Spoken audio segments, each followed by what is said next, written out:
Nous sommes heureux de vous accueillir dans notre émission Femmes vertueuses, Femmes de valeur. Et nous recevons Jaëlle Valiamé-Noël. Nous sommes vraiment heureuses que tu aies accepté notre invitation. Merci à vous de nous recevoir, de me recevoir. Et je suis heureuse de pouvoir partager avec vous. Oui, et nous espérons que cette expérience, ton expérience de vie, pourra vous parler, à vous qui allez nous écouter. Parce que Jaëlle, eh bien, tout de suite, elle va nous révéler des petits secrets. Petite enfant intrépide ou enfant plutôt calme?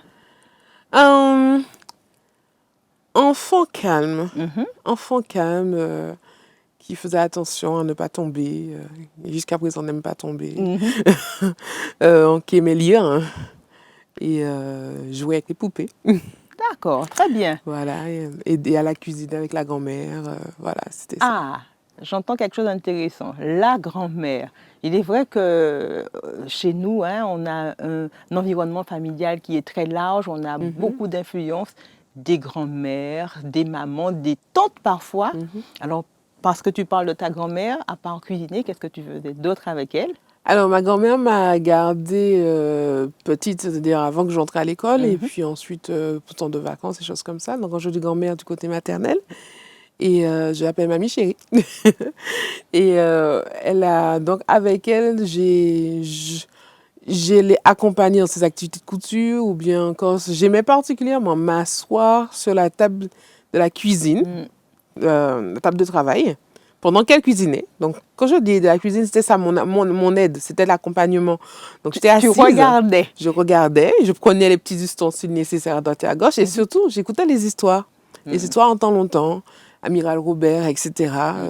Donc, c'était ça mon enfance. Aller au jardin avec mon grand-père aussi, quand il voulait bien. Et puis, donc, c'est mon enfance à la campagne, tranquillement. Agréable, je suppose. Voilà. Oh, très bien. Et avec ta maman, comment ça se passait? Quelles étaient les valeurs fortes? Je sais que souvent on dit le respect, la politesse. Est-ce qu'il y avait d'autres choses à la maison qui étaient importantes? Ah oui, donc enfant, donc avec mes parents, ma maman, mon papa, on a le travail bien fait. Ça, c'était toujours ce que tu as à faire, tu le fais bien. Et tu le fais du mieux que tu peux le faire. Ça, ce sont des choses que j'ai apprises très tôt. Le partage, la générosité et la solidarité. Donc, ce sont des valeurs que j'ai vraiment apprises de mes parents. Très bien.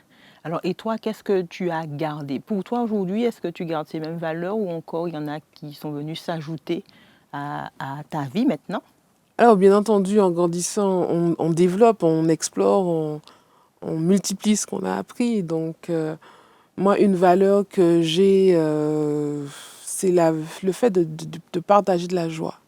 C'est quelque chose qui est très fort pour moi, de voir le sourire sur le visage des autres, comme un sourire qui n'est pas éphémère, un sourire vrai qui vient du cœur.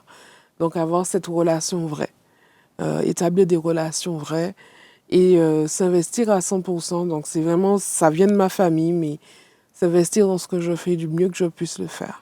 Ce sont des valeurs que tu as gardées et que maintenant que tu veux transmettre à d'autres. Et je sais que tu évolues dans un milieu, dans le milieu scolaire, auprès d'adolescents, d'adolescentes. Tu transmets cette joie et quelles autres choses sont importantes pour toi, pour cette génération? Alors, je travaille en tant qu'aumônier scolaire, effectivement, depuis 7 ans. Et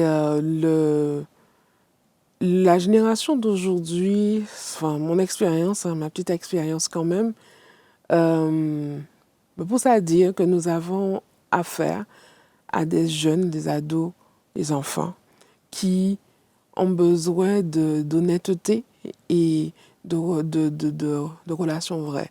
Dans le sens où ce n'est pas la peine de leur mentir, de leur faire croire un idéal qui est presque invraisemblable, mais de pouvoir leur dire la vie, voici ce qu'elle est, voici ce que la Bible nous attend de nous, voici non pas les difficultés, mais les challenges, les défis à relever, et aller avec eux, aller au quotidien, oser leur parler de nos expériences, de mes expériences, de voici ce que j'ai vécu, voici ce que j'ai vu, voici ce que j'ai entendu, voici ce que j'ai fait, voici ce que j'ai pas fait, voici ce que ça m'a donné comme résultat, voici. avoir cette relation de confiance. Vraiment, établir la confiance avec les jeunes de façon à ce qu'ils puissent venir raconter, exposer leurs émotions. Parce que on a tendance à mettre les émotions de côté, à dire tu dois te montrer fort, tu dois te montrer, garde la tête haute, ne raconte pas ce qui te fait mal, ou bien ça doit rester à la maison, ou les enfants disent, ou maman dit de ne pas en parler. Mais le problème, c'est que l'enfant qui garde, qui empêche à ses émotions d'être exprimées, qui refoule ce qui lui fait mal, c'est un enfant qui va devenir dépressif, qui va devenir anxieux, qui va montrer des signes de violence qu'on ne va pas comprendre dans la salle de classe, qui va être réfractaire à l'autorité, à la maison, à l'école. Et c'est un enfant qui a besoin d'être entendu. Et donc, c'est vraiment cette relation de confiance, de proximité que je veux et que j'essaye de mettre en place. Et cette valeur-là de la confiance, pour moi, est essentielle dans le milieu où nous vivons aujourd'hui. Alors, je pensais justement comment tu crées cet espace de parole, et je ne pensais pas à cet espace physique, mais justement, tu parles de rapprochement, de rapport de confiance. Et est-ce que tu as eu une expérience parlante dans ce milieu-là, pour montrer qu'il est important justement de parler et d'avoir des personnes références ou de confiance autour de soi? Alors, expérience, il y en a. Maintenant, pour parler de confiance, je vais en prendre deux. Je vais en prendre une où c'est un père qui est venu me voir après que son fils ait eu son bac. Et c'est un enfant un jeune que j'ai accompagné de la 3e ou la 2e jusqu'au bac. Et le père est venu me voir le jour de la graduation, la fête de remise du diplôme, pour me dire merci pour ce que tu as fait pour mon enfant. Alors, oui, merci. Maintenant, je n'étais pas forcément consciente d'avoir fait quelque chose de particulier. Pour cet enfant. Pour cet enfant, c'est-à-dire que oui, on a eu des moments de discussion, d'échange, des moments d'encouragement, mais dans son cas, je ne m'attendais pas à avoir ce parent-là. Donc, j'ai un peu poussé la question pour dire que oui, mais mon enfant ne s'intéressait pas du tout à la chose spirituelle ou encore, même s'il s'intéressait, mais n'était pas prêt à s'investir, n'était pas prêt à participer, n'était pas prêt à se donner. Et je ne sais pas ce que tu as fait, mais tu as fait quelque chose. Donc, et je me souviens que ce jeune en question, et je suppose qu'il va m'entendre aujourd'hui et je le salue, je lui ai donné un challenge un jour. Je lui ai dit, écoute, je sais que tu es capable. Je vois tes capacités, tu es capable. Alors, j'ai besoin que tu fasses telle chose. Il m'a dit, madame, donnez-moi le temps de réflexion. Et du coup, je lui ai dit, il n'y a pas de problème, prends ton temps, mais je veux la réponse pour demain.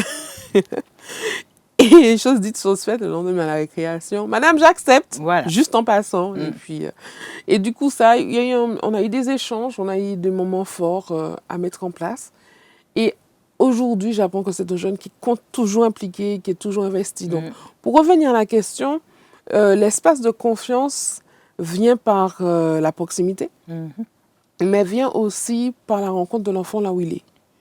C'est-à-dire à la découverte de son univers, de sa personnalité, de son identité, de ses valeurs, de ses croyances. Donc, dans nos écoles, nous avons toutes sortes de publics. On a des élèves qui ne s'y connaissent pas du tout à la chose religieuse. Il y en a qui baignent dedans depuis l'enfance. Et savoir aller trouver l'enfant là où il est et lui dire « je t'accepte ». Et dans la relation de l'aumônier vers l'enfant, c'est vraiment, je ne vais pas dire, oui, peut-être le mot c'est représenter Jésus en fait. C'est ça. Être ce Jésus physique-là. Donc, l'enfant ne voit pas Jésus, mais il voit nous, les adultes qui l'entourent. Ça, c'est important. Et dans notre relation, dans cet univers que nous mettons pour eux. Donc, tu disais, ce n'est pas l'univers physique, mais en fait, pour les enfants, le physique passe aussi. Donc, l'atmosphère que nous créons à l'école, la décoration pour les moments d'enfance spirituelle, la musique qu'on va choisir, le temps, le soin, le détail qu'on va essayer de porter avec nos moyens, tout ça compte. Pour montrer à l'enfant, c'est important, tu comptes pour nous, tu as de la valeur, aux yeux de Dieu et à nos yeux aussi. Alors, tu as employé des mots, tu comptes pour nous, tu as de la valeur. Je sais que tu aimes, je vais employer le terme, une artiste des mots. En tout cas, tu sais bien les utiliser et tu voudrais partager un texte avec nous. Alors, qui t'a été... enfin, les premiers mots que tu as entendus de ce texte viennent de ta maman, qui récite beaucoup de poèmes. Et celui-là en particulier, pourquoi tu as retenu celui-là en particulier? Alors, dans cette dynamique de passage d'informations, de relations de confiance, alors moi, j'ai toujours suivi ma maman partout. Et beaucoup vont se souvenir de moi avec ma maman, partout, là où elle était, j'étais. Et dans ces déclamations de poèmes, eh bien, j'étais assise, j'écoutais et j'apprenais. Et l'un des textes qu'elle a toujours récité, que je l'ai toujours entendu réciter, c'est celui-ci, c'est celui qui dit « Ne baissez pas les bras ». Alors tu vas nous le dire Oui. dans sa totalité, donc je te laisse vraiment déclamer ce texte et nous dire pourquoi il est important pour toi. Alors déjà, il est important pour moi parce que c'est un message qui est fort, c'est un message qui est vrai et qui est toujours d'actualité. On a eu la crise du Covid-19, beaucoup de personnes ont eu des poussées d'angoisse, d'anxiété. Il y en a qui ont perdu leur travail, il y en a qui ont perdu des proches. Et dans cette vie où on ne sait pas où on va, on ne sait pas de quoi demain sera fait, il est important que nous puissions apprendre à garder la main attachée à celle de Christ et à ne pas laisser tomber. Bien, je vous invite à ne pas laisser tomber et à être attentif à ce texte. Quand parfois rien ne veut s'arranger, quand la route pénible continue de monter, quand les fonds sont en baisse, les dettes amoncelées, quand vous voulez sourire, mais que vous soupirez, quand on vous presse et que vous êtes malmené, faites une pause, mais ne baissez pas les bras. La vie est surprenante avec ses volte-face. Chacun de nous, un jour, l'a constaté. Mes échecs en succès ont été transformés. Celui qui est en tête est parfois dépassé. Ne baissez pas les bras, bien que l'allure soit lente. Un petit vent nouveau peut vous faire triompher. Le but est bien souvent à portée de la main de l'homme fatigué, affaibli, chancelant. Il arrive au vainqueur parfois de renoncer alors qu'il était près de la couronne d'or. Mais c'est après qu'il comprend, hélas, trop tard, combien la victoire était au bout du chemin. Le succès, c'est l'échec qui change soudain de cap et contourne très loin les nuages du doute. Et nul ne sait si le but se rapproche, il peut être tout près, alors qu'il semble loin. Plongez dans la bagarre lorsque vous êtes en tête. Et lorsque tout va mal, ne baissez pas les bras. C'est un merveilleux texte et c'est ce que nous invitons à faire, à ne pas baisser les bras. Juste une courte pause, le temps de bien réfléchir sur ces mots et nous revenons avec Jaël pour la suite de son expérience.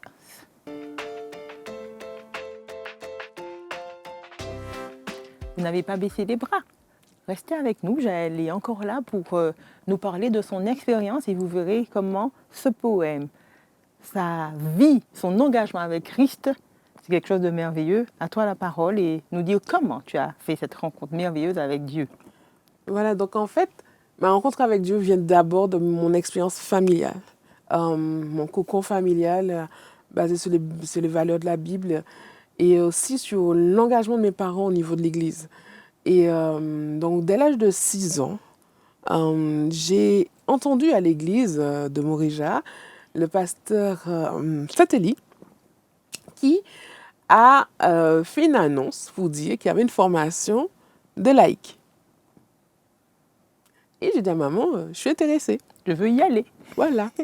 Donc à 6 ans, petit bout de 6 ans, qui est encore au CP, et qui dit, je veux aller en formation de laïcs. Et ben, on me dit, ok, on va voir, elle se renseigne, et elle m'y accompagne. Mais là, comme vous pouvez le supposer, ce n'était pas adapté. Mais j'ai assisté à quelques réunions et tout, et le pasteur Satelli nous a dit qu'il y aurait eu une formation pour jeunes prédicateurs. Et là encore, donc, ma mère m'a inscrite et m'a accompagnée. Donc, elle est venue avec moi à toutes les réunions, prenant les notes avec moi et tout.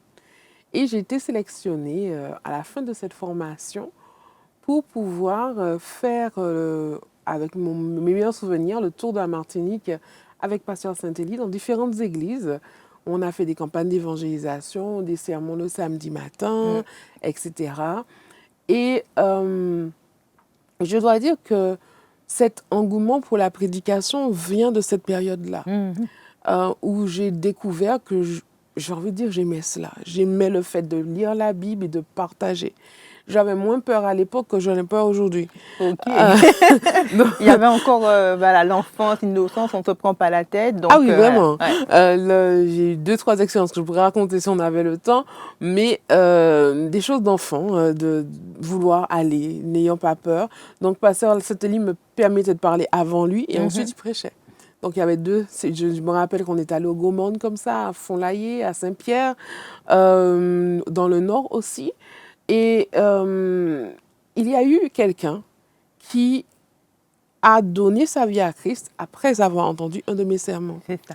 Et ça m'a marqué. Donc, je ne l'ai pas su de suite. Je l'ai su par le biais de Radio Espérance, où j'ai entendu un samedi matin la personne donner ce témoignage-là, en disant qu'il y a un enfant qui a fait un sermon, tel endroit, tel lieu, tel moment. Je me dis, mais attends, ça c'est moi. Et du coup, ça m'a marqué, ça m'a, je vais dire, positivement choqué, dans le sens où j'ai réalisé l'impact qu'a eu cette prédication. Donc, quelques années étaient déjà même passées. Et je n'ai jamais arrêté la prédication. Ça a été pour moi un déclic. Et en grandissant, bien sûr, j'ai commencé à 16 ans et demi à prêcher, mais je n'étais pas encore baptisée. La question du baptême s'est posée pour moi. Et j'avais 9 ans quand j'ai fait la demande de baptême. Accompagnée, bien sûr, par mes parents. On était, à l'époque, membres de l'église de Moréja. Et j'ai été baptisée lors d'une grande campagne qu'il y avait eu et à Madiana. À Madiana. Et je n'oublie pas ce moment-là parce que du haut de mes 9 ans, le meilleur souvenir de mon baptême, c'est qu'il faisait extrêmement chaud. Et donc, c'était impressionnant. Il y avait beaucoup de monde. Il y avait énormément de monde. La journée avait été longue, le service à l'église. Mais j'ai le souvenir du jour de la plage de Tours et de me dire, voilà, je l'ai fait aujourd'hui, je peux le romancer. C'est fait. Et cette décision, bon, je l'ai gardée jusqu'à présent. Ça a été une étape dans mon cheminement avec Dieu. Cet appel à servir, à être impliqué et à porter l'évangile, l'amour de Jésus autour de moi, a toujours été présent depuis cet âge-là. Et j'avais vers les 10-11 ans, quand le professeur de Bible, à l'époque, au collège, demandait, c'était Pasteur Vaïti, de faire de remplir un document pour écrire notre projet de vie. Et dans ce projet de vie, dès l'âge de 11 ans, j'avais écrit que j'aurais fait des études de théologie. C'est ça. Voilà. Tu as toujours été vraiment motivé par cela. Voilà. Et d'une façon ou d'une autre, servir Dieu, il fallait le faire. Il fallait le faire. C'est ça. Ouais. Et dis-moi, est-ce que le psaume 23 dont tu m'as parlé, que tu aimes en particulier, c'est parce que ta maman te l'a répété souvent avant d'aller te coucher ou, parce que c'est un psaume qui est tellement connu, mais tellement riche, ça dépend dans quelle atmosphère on l'a reçu. Et pour toi, c'est quoi l'atmosphère autour du psaume 23? Alors, je t'ai parlé plutôt du psaume 23, c'est parce que... Alors là, du coup, je ne vais pas l'attribuer à mes parents directement, quoique j'en suis persuadée qu'ils me l'ont appris oui, c'est ça. petite. Mais c'est un psaume dont j'ai fait l'expérience. Ok. En grandissant, avec des expériences de vie, mais aussi lors d'un voyage d'études en Israël. Et j'ai pu voir un berger. Ok. Et son troupeau, qui était derrière le troupeau. Et le troupeau avance sur la crête de la falaise. Et le berger est en train de donner les ordres depuis l'arrière. Quand Jésus dit dans la Bible, mes brebis entendent ma voix et m'écoutent, c'est que le berger n'est pas forcément toujours devant. Il peut être, peu importe l'endroit où il est, on ne voit pas le berger, mais elles écoutent. Et c'était vraiment cette expérience de la crête de la falaise, des dangers, les brebis qui peuvent tomber à droite et à gauche, et le berger est à côté. Et j'ai lié aussi ce psaume à cette histoire de ce vieux berger de montagne qui ne connaissait ni lire ni écrire et qui a rencontré le chemin d'un missionnaire. Ils avaient fait un petit bout de chemin ensemble et le missionnaire lui a dit, je veux t'apprendre une seule phrase. L'Éternel est mon berger. Et pour la retenir, tu le mets sur ta main. L'Éternel, c'est trop compliqué. Le Seigneur est mon berger. Et ce vieux berger, on l'a retrouvé mort en tenant son 5e doigt. Okay. Et les gens de la ville ne comprenaient pas pourquoi il tenait sa main. Et seul le missionnaire a compris, qu'il s'est souvenu et qu'il a cru en ce Seigneur qui était son berger. Ce psaume, c'est vraiment une expérience de vie. La coupe qui est toujours remplie. C'est nous, quand on mange en Martinique et qu'on est invité chez quelqu'un, pour montrer qu'on est rempli, qu'on a bien mangé, il faut faire quoi? On nettoie bien l'assiette. Exactement. Eh bien, dans les pays d'Orient, c'est le contraire. Quand on est rempli, le verre, il reste rempli. Parce que le serviteur, dès qu'on vide, il remplit à nouveau. Ouais. Donc là, du coup, si c'est rempli, c'est que tu es rempli. Donc, la coupe que Dieu nous donne, c'est cette coupe d'abondance. Et cette confiance en Dieu, je lis aussi avec un poème que j'ai appris. J'étais en CA1. Et le poème, c'est celui que je vais souhaiter à toutes les personnes qui nous écoutent aujourd'hui, à tous ces jeunes qui se demandent de quoi l'avenir sera fait, est-ce qu'ils sont capables d'accomplir leur rêve, de répondre à l'appel que Dieu a mis au fond de leur cœur, que ce soit d'être enseignant, médecin, avocat ou chef d'entreprise. Dieu a mis un appel et j'aimerais vraiment mettre l'accent sur j'ai une formation, j'ai plusieurs diplômes et je répète n'importe quoi. Mais j'ai choisi d'être aumônier. Mais quel que soit le métier que j'aurais pu faire, j'aurais pu être missionnaire là aussi. Dieu a besoin de personnes qui travaillent pour lui, quel que soit l'endroit, pas seulement à l'église. Et vraiment, voici un texte avec lequel je vais vous laisser. C'était la fin du jour, au temps de la moisson. Le fermier d'un pas lourd se hâtait d'engranger. Blessé, caché dans l'ombre et sentant le danger, un aiglon se traînait dans la terre et le son. Le fermier le saisit et lui donna de l'eau, le mit au poulailler afin de le soigner. Les poules caquetèrent et voulant l'effrayer, le coq sauta sur lui. Mais l'aiglon subit l'assaut. Mais après quelque temps, l'aiglon se comportait comme la basse-cour, imitant les poulets, en picorant le grain, grattant de ci de là et répondant aussi quand mes poules appelaient. Le fermier, inquiété, le saisit et lui dit « Aiglon, tu n'es pas poule, tu n'es pas de la terre. » Chaque matin, le fermier saisissait l'aiglon, le regardait les cieux et le lançait en l'air. « Aiglon, vole, il faut que tu t'envoles. » Mais l'oiseau s'écrasait, l'aile dans la poussière. Un matin cependant, l'aigle dressa la tête. Le fermier lui parlait des montagnes, des cieux. « Aigle, Dieu t'a créé. Allons, va vers les crêtes. » Et l'oiseau s'envola, pesant puis gracieux. Il regardait d'en haut. Tout était différent. Les poules étaient loin et tout petits les grains. Que les monts étaient beaux, que le monde était grand. L'oiseau s'envolait fier. Le ciel était serein. Église, jeune, en Christ tu dois grandir. Tu n'es pas destiné à grappiller toujours. Dieu t'a donné des ailes et la force d'amour. De par le monde entier, il t'appelle à servir. C'est un bel appel à servir et j'espère que vous l'avez entendu. Vraiment des mots, artiste des mots, j'aime dire ça, parce qu'elle met de la belle couleur autour de ces textes qui sont là pour nous rendre plus forts. Ne pas baisser les bras. Et servir. Et servir. Voilà ce à quoi Dieu nous appelle et sachez que vous pouvez le faire. Avec Dieu, nous relevons des défis chaque jour. Qu'il vous bénisse et à très bientôt dans notre émission Femmes vertueuses, Femmes de valeur.